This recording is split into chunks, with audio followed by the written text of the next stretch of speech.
Trump's first orders likely to include border, drilling, DEI policies.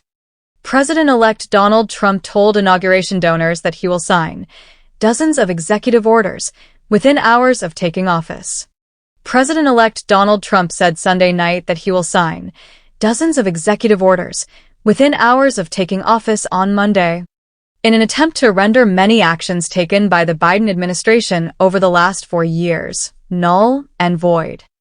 Stephen Miller, Trump's incoming White House Deputy Chief of Staff for Policy, briefed congressional Republican leaders on the broad contours of what Trump is expected to sign, including sweeping changes related to the southern border, energy, and the federal government workforce, said two people familiar with that call, who spoke on the condition of anonymity because the information had not been announced publicly.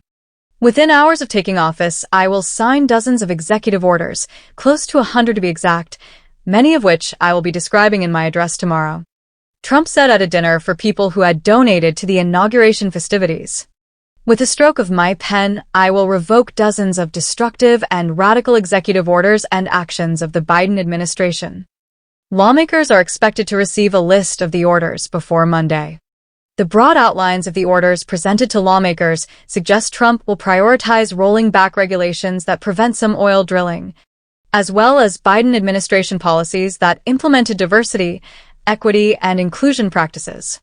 One executive order is expected to declare a crisis on the U.S.-Mexico border, where illegal crossings have fallen significantly over the past year. The Washington Post previously reported that Trump was considering an executive order reversing many of President Joe Biden's energy policies in Alaska, including restrictions on oil and gas drilling in the Arctic National Wildlife Refuge. Trump has been very sympathetic to requests from Alaska politicians to open up the refuge, son Dan Sullivan told the Post this month. A spokesman for Sullivan did not immediately respond to a request for comment Sunday. A fourth person familiar with the plans, also speaking on the condition of anonymity to discuss actions that have not been made public, said the flurry of orders would include efforts to reduce the cost of living, pause offshore wind leases, terminate Biden-era rules promoting electric vehicles, and abolish other efforts focused on combating climate change. At a rally at Capital One Arena in Washington on Sunday, Trump began his speech by alluding to the swift actions he would take, predicting that, by the time the sun sets tomorrow evening, the invasion of our borders will have come to a halt. Starting tomorrow, I will act with historic speed and strength and fix every single crisis facing our country. We have to do it, the incoming president said to a cheering crowd. You're going to see executive orders that are going to make you extremely happy. Lots of them. Trump said his actions would deliver justice to the families of U.S. citizens allegedly killed by people who have crossed the border illegally. He also previewed action on clemency for people charged in the January 6, 2021, attack on the U.S. Capitol, whom he described as hostages. Tomorrow, everybody in this very large arena will be very happy with my decision on the J6 hostages, he said. Nearly 1,600 people have been charged with federal crimes stemming from the riot, according to the Justice Department. While Trump and his allies seem to broadly agree that many who breached the Capitol were unfairly prosecuted, there have been sharp divisions expressed about whether pardons should include those charged or convicted with violence on that day, including violence against police.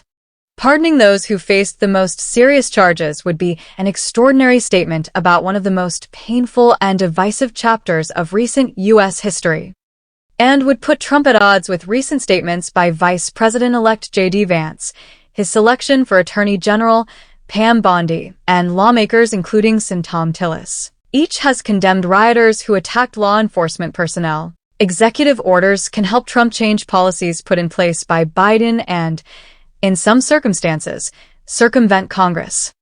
But there are limits to what a president can accomplish unilaterally. Many of Trump's orders are likely to be challenged in court by Democrats and liberal advocacy groups. Some Republicans who participated in or were briefed about the call with Miller expressed skepticism afterward about whether the executive orders are strong enough to survive litigation. Trump began his first term 8 years ago with a number of high-profile executive orders, some of which were upheld by the courts and others that were successfully challenged. At the rally Sunday, Miller told the crowd that executive orders on immigration would come shortly after Trump is inaugurated. He did not elaborate on how the measures would work, describing them as an executive order ending the border invasion, sending the illegals home, and taking America back.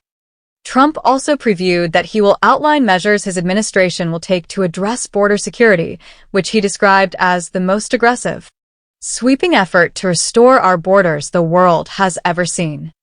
On the campaign trail, Trump vowed to implement a number of immigration-related executive orders on his first day in office, including closing the border, ending birthright citizenship, and restarting construction of a fence on parts of the U.S.-Mexico border.